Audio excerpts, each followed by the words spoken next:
Maestro, and yeah, Liverpool debate, no. And I may be some who say player your friend who go Eketeke. Frankfurt, Edenas Kami Liverpool na.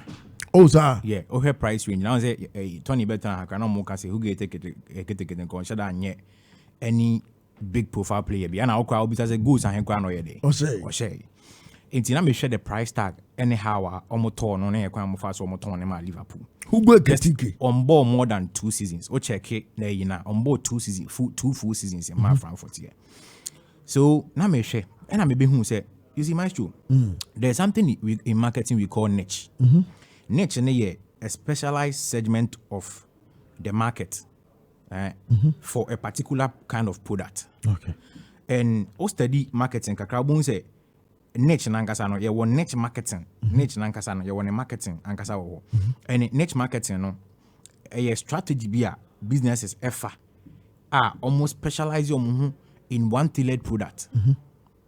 And o check at the end year pa and on a team my friend of Frankfurt because all be share entran Frankfurt on say man you say offer Frankfurt team nankasa omo realize say even omo found the team in 1899 e ba nyina no na winning trophies one difficult thing for them. All right. Frankfurt Chrono a very big crew. It has a lot of history when it comes to German history.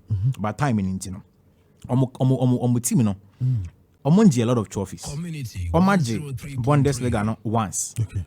In 1958-1959 season. Baby omo history ni free. And Omedi second and so once. 1931-1932 season Omedi second. Obefa a year Champions League Omaya runner up in 1959-1960 after say Omoje leg no Omokoye Champions League runner up they went to the Champions League final and Oba DFB Pokal na Oma winning it 5 times and German Super Cup and Oma winning it 2 times and Omaje even UEFA Super Cup in the ground so Omoye runner up Omaje Europa League twice and coach I friend Niko Kovac and Omoje back also 1979-1980 in two Frankfurt and Ankasa na omo nye team and ka obefa say omo win a lot of trophies ebe bo more commercial value na baso because almost stadium require 58,000 capacity. That means a Sochin the likes of Chelsea more a stadium capacity no enti otum say penny for the transfer no modun say no we have to find something ebe my club na special ebe nya more profit in this football business na ye no and now mo choose say omo niche marketing niche omo mbefa no say omo befa strikers sebi other teams ne ja oma hu se omo performance nche dan koyi you know omo hu se omo potential omo omo bo ma omo betumi asan resurrect omo career no na omo fa na omo modium foforo na omo ton okay enti no na entran Frankfurt edisi omani so enti se washa almost started in 2013-2014 our branch friend Luka Jovic eso Luka Jovic a guy bia they signed him for 23 million euros okay branch no na onimbo ne bokakra coming from the earlier days, you know. Now, the TN say, boy, Nankasa no crowd here. Oba Eintracht Frankfurt, you know, and check and a Real Madrid best sign from Eintracht Frankfurt. Just a single season now, boy, you know, which me produce you a lot of goals. Okay. Madrid best sign 65 million euros from Eintracht Frankfurt. And now, over here, second person movie from there and swap. Sebastian Haller. Okay. Sebastian Haller almost signed 12 million euros from Utrecht. Eintracht Frankfurt for normal fan. And I'm picking no. Obobo 2 seasons. And I team my friend of West Ham ebe fan for 50 million euros. And I obeshe a branch a friend Andre Silva and so on almost signed 3 million euros from FC Porto. And I'm who no 23 million euros. And my team my friend of RB Leipzig. On the kind of profit margin I'm making. And I'm obefa Kolumwani free. Randall Kolumwani. I'm fan free. And I'm who no 95 million euros. Edema Paris Saint-Germain. And Obefa Omar Mamouche free from Wolfsburg. And I will win 75 million euros Edema Man City. Okay. Obefa Hugo Ekiteke 16 million from Paris Saint-Germain. And then or turn on 95 million euros. Okay. Edema team my friend in Liverpool. Wow. Now, Oshe players ya mabomb di omo performance. And for the okay business for my pa. Omo ye business now. Hey. Omo ye business now.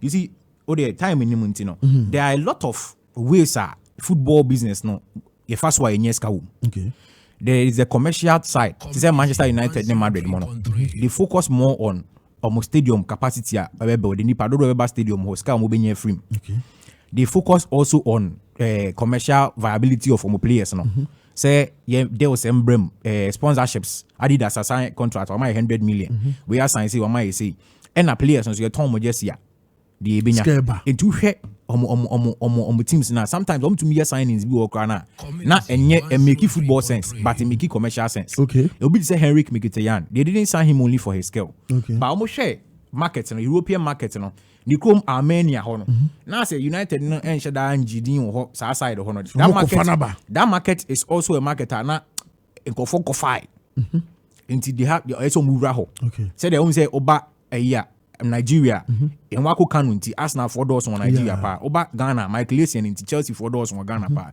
uko Cote d'Ivoire di do nti Chelsea 4 doors on pa no and amokoto around say friend Henrik Mkhitaryan obi say Park Ji-sung apart from say no nimbo no enya ne bo ni nkonti na man you koto no they also went to buy him because of commercial aspect now ombenya or AC aside no some home so the same thing that my friend Tottenham was pay into their clubs who focus on the commercial part Edinyeska and your clubs and so ton players and some clubs in be Frankfurt don't ton players be as strikers no mutan for so mupa but I dey back one person can say so what strikers here Frankfurt at ton mu nyina na e come say they don't live up to the billing.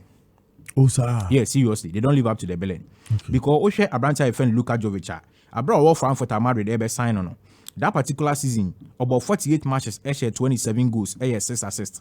About Madrid, no, after 27 games, about 833 minutes, or 2 goals, 2 assists. Okay. The following season, about 1,102 minutes, about 23 games, or 4 goals, 1 assist. And the next season, no, or about 19 games, or 1 goal, 3 assists.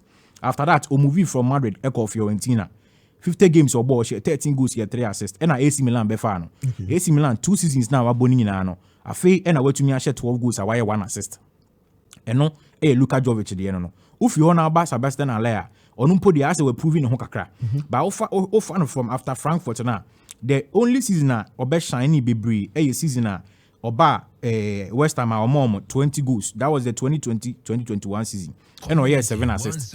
After that, no copy more no. And I was on my leg no form current no 34 goals here 9 assists.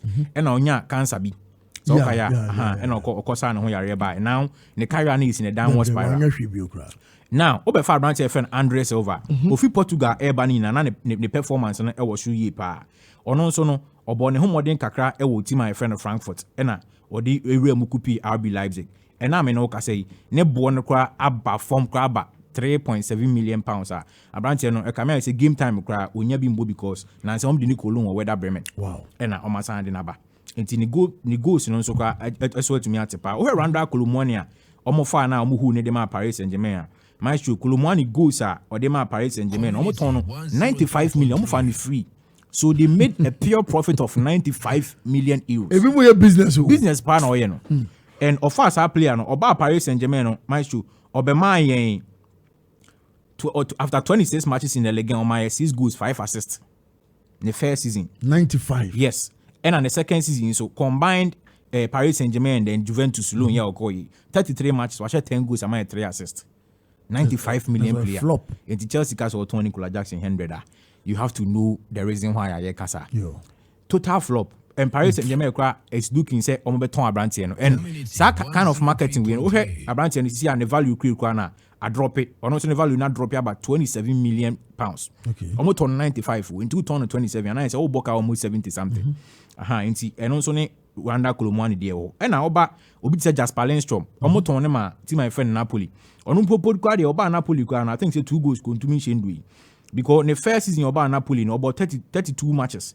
788 minutes no boy 0 goals 0 assists. And now oba Everton loan this season yeah about 30 matches about 1,569 minutes was or 2 assists 1 goal into striker power ya turn na team no go no ko ntumi shebi and so no kwa no muhu no kese pa I think so omo ko fan for 13 million and omo beton no 30. Okay. My team my friend in Napoli. Oba Omar Musha ono de so far o prove ne ho city. Yeah, so far. Ebia ono be the sheep, the black sheep in the white sheeps. Enti na wo hwe Hugo Ekitike so maestro. Eniema Hugo Ekitike be just these few seasons oba in Frankfurt na. On say omo ko fa no in 2024 on loan. Ena oba PSG na omasa atono 16.5 million. And just under one season, ome who ndi amati my friend Liverpool, 95 million euros. Wow. Abrante Nankasa no last season about a total of 48 matches in all competitions. On sena Frankfurt to Europa League mo. And almost on board DFB Pokal. So 48 matches no, or share 22 goals, 12 assists. 22 goals, 12 assists. Okay. Ubu en kompon ko hewe in 2024, 2023, 2024 season na. Even in a league no, about 14 games, or share 4 goals, 2 assists. Okay. In a conference league, about 2 games, 1 shegu. League 1, Krana na OPH, you know, about 9 games went to me and Shegu and Sana Oko Frankfurt.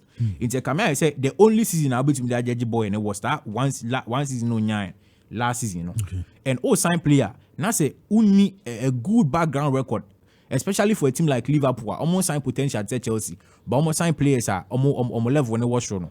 I think say who go take a ba. Na my issue where to me amamba ye juma na mfama Liverpool. Like I say a big scam and a team my friend of Frankfurt. It is here the end to me can say a scam. Until so one season. Then we can pick it from there. Frankfurt akofa a Chelsea former player friend Michi Batshuayi. And I'm akofa Elia Wahi from team my friend Marseille.